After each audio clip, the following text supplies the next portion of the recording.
जय श्री राम साथियों, सभी सुनने वालों और देखने वालों को मेरी राम राम। साथियों, राम जी गंगा पार करते हैं तो उनके मन में बहुत बड़ी सच्चाहट होती है कि मैंने कोई मजदूरी नहीं दी है केवट को, लेकिन सीता जी देख लेती हैं और अपने हाथ में पड़ी हुई मणि की मुद्री उतार कर केवट को देने लगती हैं। तो केवट फिर कहता है उनसे,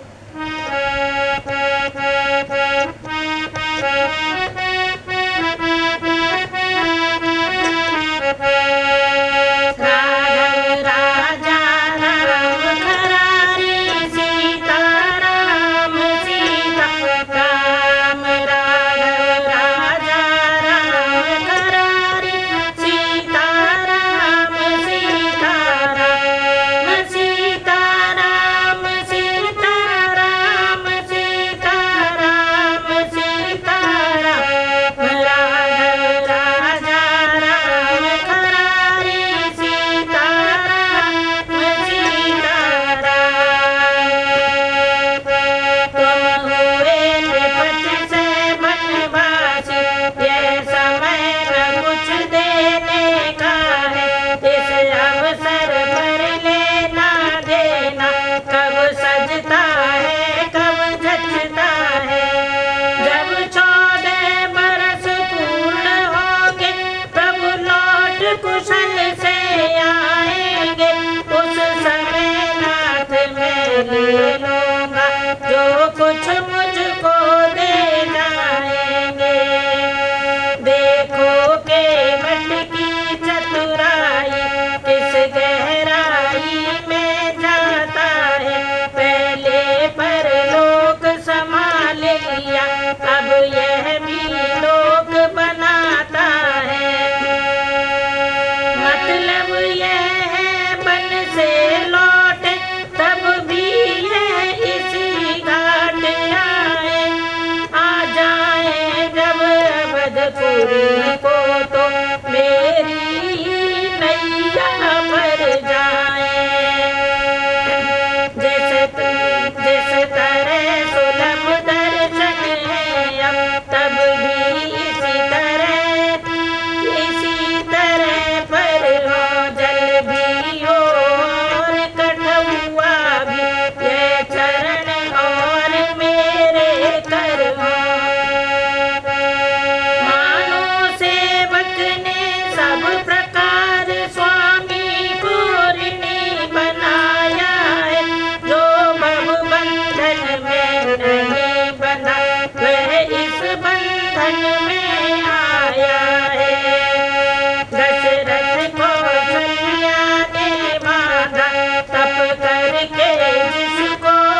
सीधे बांसों पर ही उठती है नजर जमाने की, खिलने वाले फूलों को ही लगती है तू वीराने की। जब राजाओं के लड़कों की ऐसी दयनीय अवस्था हो, तो साधारण लोगों के दुख सुख की कैसी गणना हो। ओ झूठे जग झूठे समाज धिक है तेरे बलबूतों पर, तू इन्हें देख फिर स्वयं देख, फिर रो अपनी करतूतों पर। समझा देते थे कहीं लोगों को भगवान, भाई दुख सुख या दुख है जग में एक समान। बोलो राम सीता राम सीता राम सीता राम, बोलो राम सीता राम सीता राम सीता राम।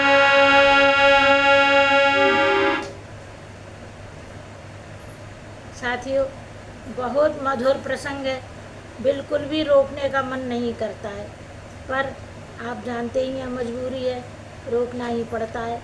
जय श्री राम।